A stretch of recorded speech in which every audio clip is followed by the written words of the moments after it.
শুক্রবার হওয়ার সুবাদে অনিরুদ্ধ বেলা 10টা অবধি ঘুমালো। ঘুম থেকে উঠে সবার প্রথমে গেল আহসানের রুমে।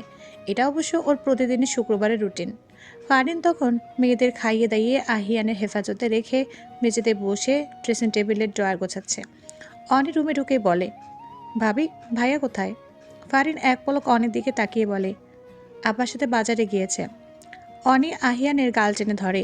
আহিয়ান ফিকফিক করে হেসে দেয়। অনি আনহা অহনার দিকে তাকিয়ে বলে, ভাবি, আনহাকে নিয়ে যাই। অনি আনহাকে কোলে নিয়েই ফেলছিল। ফারিন দাঁড়িয়ে বলে, আহিয়ানকে নিয়ে যাও, আনহাকে নিতে হবে না। কেন? আমি বলেছি তাই। অনি তেরামি করে বলে, আপনি বললেই হবে নাকি? অবশ্যই আমি বললেই হবে। আমি আমার মেয়েদের এখন রুমের বাইরে বের করব না, তাই নিতে হলে আহিয়ানকে নাও। বুঝলাম না তো, আপনার কথাবার্তা এমন সেজভাবের মতো কর্কশ হয়ে গিয়েছে কেন? ফারিন আরিয়ানকে কোলে তুলে উঠিয়ে নেয়। ইয়ানাকে আমি বলে দেব তুমি ওর বোনের নামে আমার কাছে বদনাম করেছো। তারপর তোমার সেজো ভাবি আসলে তোমার সেজো ভাবির কাছেও বিচার দেব। আমি কি আপনার কোনো ক্ষতি করেছিলাম? ফারিন অনির কোলে আহিয়ানকে দিয়ে বলে, তোমরা আগের মতো আহিয়ানের সাথে খেলো না, ওকে আদর করো না। সমস্যা কি? দাদা, বাপ, চাচা সবগুলো ছোটগুলোকে নিয়ে মেতে থাকো। আহিয়ান আমাকে গত রাতে বিচার দিয়েছে, তোমাদের সব কথার খবর আছে। আহিয়ান অনির কাঁধে ওঠার চেষ্টা করছে। অনি আহিয়ানকে কবে ভদ্রভাবে কোলে নিয়েছিল ওর মনে নেই। যখন আহিয়ানকে নেয় একেবারে কাঁধে উঠিয়ে ফেলে। অনি ফারিনের দিকে তাকিয়ে থাকে। ফারিন ইশারায় আহিয়ানকে নিতে যেতে বলে। অনি আহিয়ানকে কাঁধে বসিয়ে নিয়ে যায়। সোজা বাগানে আসে, কাঁধ থেকে নামিয়ে বলে, এখন দৌড়াদৌড়ি খেলবি? আহিয়ান মাথা নাড়ায়। অনি দু কদম পিছিয়ে বলে, তাহলে আমাকে ধর। আহিয়ান লাফিয়ে ওঠে, অনিকে ধরার জন্য দৌড়াতে থাকে। প্রায় আধা ঘন্টা যাবৎ চাচা ভাতিজার দৌড়াদৌড়ি চলল। অনি বারবার আহিয়ানের কাছে ধরা দিয়েছে, আর আহিয়ান তো চাচুকে ধরতে পেরে খুব খুশি। অনি আহিয়ানকে জাপটে ধরে ঘাসের উপর বসে পড়ে। আহিয়ান ঘেমে নেই একাকার হয়ে গিয়েছে। অনি আহিয়ানের জামা খুলে দেয়। মজা হয়েছে? আহিয়ানের গালে চুমু দিয়ে বলে, খুব খুব। আহিয়ান হাসতে হাসতে বলে, আর খেলবি? না, আর খেলবো না। আহিয়ান দুদিকে মাথা নাড়িয়ে বলে, ভাত খেয়েছিস? না না। তাহলে কি খেয়েছিস? কিছু খাইনি, শুধু খিচুড়ি খেয়েছি। কিছু না খেলে আবার খিচুড়ি খেলে কি করে? আহিয়ান মুখ হা করে দেখায়, এইভাবে। অনি হেসে ফেলে। আহিয়ান, এই আহিয়ান। আহিয়ান ঘাড় বাঁকিয়ে তাকায়। আহসান হাত বাড়িয়ে ডাকছে। আহিয়ান মুখ ঘুরিয়ে নেয়, অনিকে জড়িয়ে ধরে। অনি ভ্রুকুচকে তাকিয়ে বলে, বাবার কাছে যা। আহিয়ান মাথা নাড়িয়ে বলে, যাবো না। কেন? রাগ করছি। অনি আহিয়ানের গাল টেনে বলে, বাবারে, 1.5 ফুটও হবে না, রাগও বুঝিস? আহসান ওদের দুজনের দিকে এগিয়ে আসে। আহিয়ানের দিকে হাত বাড়িয়ে বলে, বাবার কাছে আসো। আহিয়ান অনিকে আরো শক্ত করে জড়িয়ে ধরে। আহসান ভ্রু কুচকে তাকায়। হাঁটু গেড়ে বসে আহিয়ানের হাত ধরে বলে, কি হলো, আসো। মার কাছে যাব, ঠোঁট উল্টে বলে। আহসান আহিয়ানের হাত টেনে বলে, আমার সাথে আসো, মায়ের কাছে যাই। অনির গলা জড়িয়ে ধরে আহিয়ান কেঁদে দেয়, মার কাছে যাব, বাবার কাছে যাব না। আহসান আহিয়ানের হাত ছেড়ে দেয়। অনি আহিয়ানকে কোলে নিয়ে ফারিনের কাছে দিয়ে নিজের রুমে চলে যায়। আহসানও পিছন পিছন রুমে আসে। আহিয়ান ফারিনকে ধরে ফোপাতে থাকে। একটু আগে 2 মেয়ের সমন্বয়ে চেঁচিয়ে কেঁদেছে, এখন ছেলে। ফারিন ফোঁস করে একটা শ্বাস ফেলে আহিয়ানকে কোলে নিয়ে বিছানায় বসে। ছেলে চোখ মুখ মুছে দেয়। আমার সোনা ছেলে কাঁদছে কেন? ফারিনকে জড়িয়ে ধরে। আহসান ঘরের দরজা লাগিয়ে ঠান্ডা গলায় বলে, আমি কোলে নিতে চেয়েছি তাই। ফারিন আহিয়ানের চুল ঠিকঠাক করে দিয়ে বলে, বাবার কাছে যাও। বাবা শুধু বকে, আমি যাব না। ফারিন আহসানের দিকে ঠান্ডা চোখে তাকায়। আহসান সেই দৃষ্টি দেখে তড়িঘড়ি করে বলে, আমি কিছু বলিনি, এখন শুধু কোলে নিতে চেয়েছি। আরও দাও ধমক, বাচ্চারা এসব বেশি মনে রাখে। তুমি জানো তুমি ওকে কিভাবে মানাবে? কি অদ্ভুত, বকলেও বকেছি কালকে রাতে, এখনও মনে থাকে কিভাবে? বাচ্চাদের রাগ অভিমান বেশি থাকে। এই বাচ্চার ফ্যাক্ট না, ফ্যাক্ট হচ্ছে এটা তোমার ছেলে। যেহেতু তোমার ছেলে, সো তোমার মতো জেদ থাকবেই। বয়সের দরুন অর্ধেক চুল তো পেকেছি, আবার মা ছেলের রাগ ভাঙাতে ভাঙাতে বাকি অর্ধেক চুলও পাকবে। গায়ে শার্ট খুলে ওয়াশরুমে চলে যায়। ফারিন চোখ ছোট ছোট করে আহসানের যাওয়ার পন্থে তাকায়। ফারিন আহিয়ানকে ফক্কর বুঝালেও লাভ হয় না। আহসান সন্ধ্যার পরে ছেলেকে নিয়ে ঘুরতে যাবে বলে ঠিক করে। দুপুরে খাওয়া দাওয়া শেষে ফারিন, আহিয়ান, আনহা, অহনাকে ঘুম পাড়িয়ে সবে শুয়েছিল। তখন আহসান পিছন থেকে ফারিনকে জড়িয়ে ধরে। ফারিনের কানে ঠোঁট ছুঁয়ে বলে, ঘুমিয়ে পড়েছ? আহিয়ানটা এইভাবে রাগ করলো কেন? আমার মতো হয়েছে তাই। মাগরিবের পর রেডি করে দিও, বাইরে নিয়ে যাব। চিপ চকলেট কিনে পামটাম দিলে হবে না? চেষ্টা করতে পারো। এই ওদেরকে বড় ভাইয়ের রুমে রেখে আসি। 3টায় তো ঘুমে। কেন? বড় ভাইয়ের রুমে কেন দিয়ে আসতে হবে? আনহা অহনাকে একা রাখবে কোন আক্কেলে? আহসান ফারিনকে নিজের দিকে ঘুরিয়ে কপালে লেপটে থাকা চুলগুলো কানের পিছনে গুজে দিয়ে বলে, ঘুমাবো তাই? ফারিন যেন মতলব বোঝে না, তাও বলে, এভাবে ঘুমানো যায়? আহসান উঠে দাঁড়ায়, আহিয়ানকে কোলে নিয়ে রুম থেকে বেরিয়ে যায়। মিনিট 5 পর ফিরে এসে রুমের দরজা লাগিয়ে দিয়ে আনহা অহনাকে দোতলায় শুয়ে দেয়। ফারিন হা হয়ে তাকিয়ে থাকে। আহসান ওর কাছে আসলে বলে, আহিয়ান কোথায়? ইনায়ের কাছে দিয়ে এসেছে। ফারিনের চোখ বড় বড় হয়ে যায়। তুমি? মাসুম চেহারা নিয়ে মুখ গম্ভীর করে বলেছে অহনা। আনহা কান্না করছে। আহিয়ানের ঘুম ভাঙলে আহিয়ানও কান্না করা শুরু করে দেবে।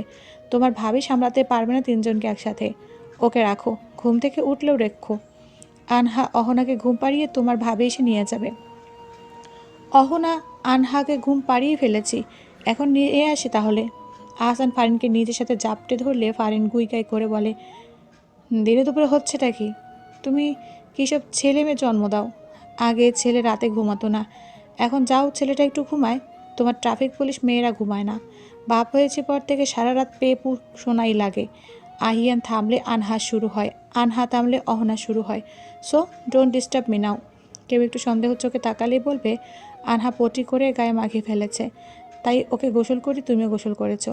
পটি গায়ে মেখেছে, গা খিটখিট করারই কথা। আদির সারাটা সকাল বেশ ভালোভাবেই ছিল। ঈশা ক্লাস টেস্টের প্রশ্ন বানিয়ে রান্নাবান্না করছে। আদি তো কিচেনে ওকে টুকটাক যা পারে তাই সাহায্য করছে। ঈশা যতক্ষণ রান্নাঘরে ছিল পুরোটা সময় ঈশার পিছনে দাঁড়িয়েছিল। ঈশা বারবার চলে যেতে বললেও যায়নি। গোসল করে দুপুরে খাওয়া দাওয়া শেষ করে ঈশা ভাত ঘুম দিলেও আদিত ঘুমন্ত ঈশার পাশে বসে কাজ করছিল। মূলত ঈশা উঠলে ওর সাথে সময় কাটানোর পরিকল্পনা আছে ওর, তাই সব কাজ শেষ করে ফেলে। আদিত বিকেল 5টায় কাজ শেষ হয়।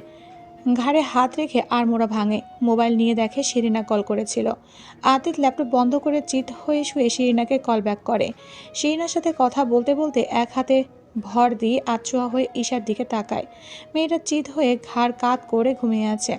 আদিত কল কেটে ঈশার মাথায় হাত বুলিয়ে ধীর কণ্ঠে ওকে ডাকতে থাকে। ঈশা চোখ পিটপিট করে তাকায়। আদিত একটু এগিয়ে এসে ঈশার হাতের আঙুল স্লাইড করে। ঘুম ভাঙেনি? আদিতের হাতের ওপর হাত রেখে ঈশা ধীর কণ্ঠে বলে, আমিও কাঁথার ভেতর ঢুকি, আপনাদের সাথে জয়েন করি। ঈশা মুচকি হেসে হাত বাড়ায়। আদিত হাত বাড়িয়ে সাবধানে ঈশাকে জড়িয়ে ধরে, গালে আলতো করে চুমু খেয়ে বলে, মিষ্টি কুমড়ো যেমন আমার বউ এখন তেমন, আপনার প্রোডাক্টেরই কামাল। আদিত ঈশা মাথায় হাত বুলিয়ে বলে, আমার এখন কি ইচ্ছে করছে জানো? কি? তোমাকে ঠেসে নিজের সাথে জড়িয়ে ধরতে। শুধু ওনার জন্য পারলাম না। পেটে হাত রেখে বলে, ক্যামেরা অফ না অন? আমি বাসা থাকলে কি অন রাখি নাকি? ঈশা আদিতের গলায় মুখ গুজে ওর গলা জড়িয়ে ধরে। ঘুমাননি? কেন? কাজ ছিল। আদিতের গলা ছেড়ে দিয়ে ঈশা বলে, ওয়াশরুমে যাব। আদিত ওকে ধরে ওঠায়। ঈশা ওয়াশরুম থেকে চোখে মুখে পানি ঝাপটা দিয়ে বের হয়। আদিত ততক্ষণে বিছানা গুছিয়ে ফেলেছে। ঈশা তোয়ালে দিয়ে মুখ মুছতে মুছতে বলে, কি সুন্দর কাজ করতে পারেন, আগে তো একটু হেল্প করতেন না। আগে তুমি অসুস্থ ছিলে না? তাহলে সুস্থ হওয়ার পর আর হেল্প করবেন না? না, কাটকাট গলায় বলে। খিদে পেয়েছে? কি খাবে? ফুচকা। আদিত ড্রেসিং টেবিলের সামনে দাঁড়িয়ে চুলে হাত গলায়। বাইরের খাবার খাওয়া নিষেধ, সো এইসব বলে লাভ নেই। Please, no emotional blackmail. তাহলে আমি বানাবো? দরকার নেই। ঈশা রাগ দেখিয়ে বলে, আপনি একটা খারাপ লোক, আই নো। আপনি ফুচকার ইয়েগুলো নিয়ে আসুন, আমি বাসায় বানাবো। ফুচকার কি? রুকুচকে বলে, আরে প্যাকেটজাত ফুচকার কভার বা খোল পাওয়া যায় যে, আর একটু একুরেট নাম কি ওগুলো? তুমি না শিক্ষক মানুষ, নামও জানো না ঠিকঠাক? এই তোমার জেনারেল নলেজ? নাম না জিনিস খাওয়া লাগবে না। আরে বাপ আমাকে ধরে বেঁধে একটা জালেমের সাথে বিয়ে দিয়েছে, আমার কোনো ইচ্ছে অনিচ্ছার দাম নেই না? বিয়ে করেছেন কেন আমাকে? খেতেও পারি না কিছু আজকাল। আমার ঈশা থামো, আমি নিয়ে আসছি। থামো প্লিজ, তোমার মুড সুইংয়ের ভার সহ্য করতে পারবো না আমি। আমি তেঁতুল ভেজাচ্ছি, আলু সিদ্ধ করছি, আপনি তাড়াতাড়ি নিয়ে আসুন। আদির ট্রাউজারের পকেটে মানিব্যাগ ঢুকিয়ে বলে, অভিনয়ের জন্য নারী সেরা। ঈশা ভেঙচি কাটে, এমন না হলে এই ঘাওড়া লোক যেন মানে। আদ্রিত 15 মিনিট পর ফিরে, তবে সাথে আফিয়া সুলতানা, হুমায়ুন কবিরও এসেছেন। ঈশা কিছু বেকুবের মতো ফ্যালফ্যাল দৃষ্টিতে তাকিয়েছিল। আব্বু আম্মুও আশা করেনি। আদ্রিতের সাথে নাকি ওনাদের লিফটের সামনে দেখা হয়েছে। আফিয়া সুলতানা মূলত ঈশাকে মতিঝিল নিয়ে যেতে এসেছেন। কলেজ তো 1 সপ্তাহ পর থেকে আর নেই। জামাই অফিসে চলে গেলে মেয়ে একা বাসায় থাকবে, রিস্ক এটা। ঈশাকে এতদিন বলেও যখন লাভ হচ্ছিল না, তাই উনি আজ না বলে চলে এসেছেন। ঈশাকে মতিঝিল না নিয়ে ফিরছেনই না। দিনকাল তো ঘনিয়ে এসেছে, আর প্রথম সন্তানের বেলায় মেয়েদের নাকি বাপের বাড়ি থাকতে হয়, হ্যান ত্যান আরও কত কি। আদি তো আফিয়া সুলতানার সাথে তালে তাল মিলায়। যেহেতু ও বাসায় থাকে না সারাদিন, তাই ঈশার চলে যাওয়াই ভালো। রান্না বান্না করার চাপ থাকবে না, টাইম টু টাইম খাওয়া দাওয়া করতে পারবে। মানুষ থাকবে, আদ্রিতকে সর্বক্ষণ চিন্তায় থাকতে হবে না। দুনিয়া যত লজিক আছে সব দিয়ে দিল। হুমায়ুন কবির তো বড় জামাই দায়িত্বশীলতা দেখে বেশ খুশি। তবে মুখে এটা বললেও ভদ্রলোকের মনে তো আরেক প্যাচ। কেউ বুঝুক আর না বুঝুক, ঈশা তো জানে এই যে শ্বশুর শাশুড়ির সামনে তো ফাপড়ি মারছে, ঈশার সাথে ঠিকই তেজ দেখাবে। ঈশা তো লজ্জা শরমের মাথা খেয়ে বলেই ফেলল। কিন্তু ওর খাওয়া দাওয়া? আদি আশ্বস্ত করে বলে, তোমার চিন্তা এখন করতে হবে না, আমি ম্যানেজ করে ফেলবো। রাতে রান্নাবান্না আফিয়া সুলতানা করেন। ঈশা রুমেই ছিল। ওর আব্বু সামনে যেতে আনিজে লাগে এখন। হুমায়ুন কবিরের সাথে আদ্রিত ড্রয়িং রুমে কথা বলছেন। 9টার দিকে আদ্রিত রুমে আসে। রুমে ঢুকে সোজা ওয়াশরুমে যায়। ওয়াশরুম থেকে বেরিয়ে কাভার থেকে ঈশার জামাকাপড় ছুঁয়ে ছুঁয়ে বিছানায় ফেলে। ব্যাগ বের করে মুখ কালো করে ঈশা জামাকাপড় সব ব্যাগে ঢোকাতে থাকে। বাচ্চার জন্য কিনা জামাকাপড়গুলো ব্যাগে ঢোকাতে থাকে। ঈশা মুখ গোমরা করে বলে, রাগ করে আছেন কেন? আমি কি করেছি? আদির জবাব দেয় না। বিছানায় এক প্রান্তে বসে ঈশা যাবতীয় ঔষধপত্র সব গুছিয়ে দেয়। ঈশা আদ্রিতের পাশে বসে ওর বা হাত জড়িয়ে ধরে, বাউতে মাথা রেখে বলে, এভাবে মুখ কালো করে আছেন কেন? আমি কি যেতে চেয়েছি? আপনি নিষেধ করলেন না কেন? আমি বলবো, আম্মু ওকে নিয়েন না। প্রতিদিন রাতে বাচ্চা 2-1টা লাথি না খেলে আমার ঘুম আসে না। আমি আর কি বলতাম? তোমাকে বলেছি কিছু বলতে? তাহলে এমন ফুলে আছেন কেন? এমন মুখ গোমরা করে থাকলে কি ভালো লাগে? আদিত ওষুধপত্র গুছিয়ে ওষুধের বক্সটা ব্যাগে রাখে। ঈশা আদিতের বাহুতে মাথা রেখেই বলে, আপনি 2 দিন পর পরে মতিঝিল যাবেন। বাচ্চা হলে কল দিও, তখন ডিরেক্ট হসপিটালে যাব। ঈশা অবাক হয়ে মুখ তুলে তাকায়। আদিত ঠান্ডা গলায় বলে, এমনি তো হবে, ডেইলি তো আর আমি মতিঝিল গিয়ে থাকবো না। একদিন হুট করে শুনবো আমার বউয়ের লেবার পেন উঠেছে, আমাকে জানানোর পর্যাপ্ত সময় পাওয়া যায়নি, আর হসপিটালে গিয়ে দেখবো বাচ্চাও হয়ে গিয়েছে। ভালোই। ঈশা ফ্যালফ্যাল করে তাকিয়ে থাকে। আদিত বলে, এক কাজ করো, নামটা রেখে আমাকে কল দিও। ঈশা তাকিয়ে থাকে। আদিত ঈশার থমথমে মুখ দেখে বলে, একটা মানুষও পারেন না এই বাসায় এসে থাকতে। তোমাকে কেন যেতে হবে? ডাক্তার সামনে দেখাচ্ছে যাতে জার্নি না করতে হয়। কীভাবে রেগুলার চেক আপ করবে তুমি জানো? আমার কি, আমার ব্যাচেলার হয়ে থাকতেও সমস্যা নেই। আমি 6 মাস একা এত বড় বাসায় পড়ে থাকি, হাই ফাই ব্যাপার। 6 মাস কেন? ও মা, বাচ্চা হতে 1 থেকে 1.5 মাস। তারপর বাচ্চাকে একটু শক্তপোক্ত বানিয়ে তবেই না মা বাচ্চাকে পাঠানো হবে। তারপর শ্বশুরবাড়ি গিয়ে থাকবে কিছুদিন। আমি তো বেকার না যে একবার মতিঝিল একবার ধানমন্ডি গিয়ে পড়ে থাকবো। ধানমন্ডি তো দূরে, মতিঝিল গেলে কি হবে? অফিসে যাওয়া তো সোজা। আমার প্রেস্টিজ আছে। অন্য কারো হাজব্যান্ড প্রেগনেন্ট অবস্থায় যায় না শ্বশুর বাড়ি? ফারুর হাজব্যান্ড ছিল না? আমি তো আর ফারুর হাজব্যান্ড না, আমি তোমার সব পরিবারে ইস্যুর হাজব্যান্ড। আমি নিজের বাপ মা সামনে ঘন ঘন যাই না, আবার নাকি শ্বশুর শাশুড়ির সামনে যাব। গেলে কি হয়? আদিত উত্তর দেয় না। ঈশার রাগ করে বলে, আমি বাচ্চার নাম আদ্রিয়ান সেদ্রিক বা আয়রা সেদ্রিক রাখবো না বলে দিলাম। ঠিক আছে, কিয়ানা মির্জা বা কুক্কনি মির্জা রাখবো। ঈশা বদমেশি লোটার দিকে তাকিয়ে ফুপিয়ে কেঁদে ফেলে। আদিত ঈশার মাথা বুকে চেপে ধরে। আদিতের শার্টে নাকের পানি চোখের পানি মুছে তবে ঈশা ক্ষান্ত হয়। সন্ধ্যে 7:30টায় রুদ্ধ আর ইনায়া বাড়ি থেকে বের হয়। ইনায়া অনেকদিন ধরে বাইক রাইডে যাওয়ার কথা বলেছিল। আজকে সময় পাওয়ায় রুদ্ধ রাজি হয়ে যায়। ও হেলমেট পরে বাইকে বসে। ইনায়াকে হেলমেট পরিয়ে দিয়ে বলে, বসো। ইনায়া বাইকে বসতে বসতে বলে, ডুড, জিন্স টপস পরতে ইচ্ছে করছে। সালোয়ার কামিজ পরে বাইক রাইডে যেতে কেমন লাগে? জিন্স টপস পরলে জেসমিন আর লাথি মেরে তোমাকেও বাইর করবে, আমাকেও বাইর করবে। ইনায়া বাইকে বসে, রুদ্ধের কাঁধে হাত রাখে। রুদ্ধ বাইকে স্টার্ট দেয়। দুজনে গল্প গুজব করতে করতে অনেকটা দূর যাওয়ার পর ইনায়া হঠাৎ শয়তানি করার ইচ্ছা জাগে। ও দুষ্টু হাসি দিয়ে রুদ্ধর পেটের কাছে হাত রাখে। জোরে জোরে বলে, এ বাইক থামাও। কেন? থামাস না রে ভাই। রুদ্ধ বাইক থামায়। ইনায়া ছেলেদের মতো বসে।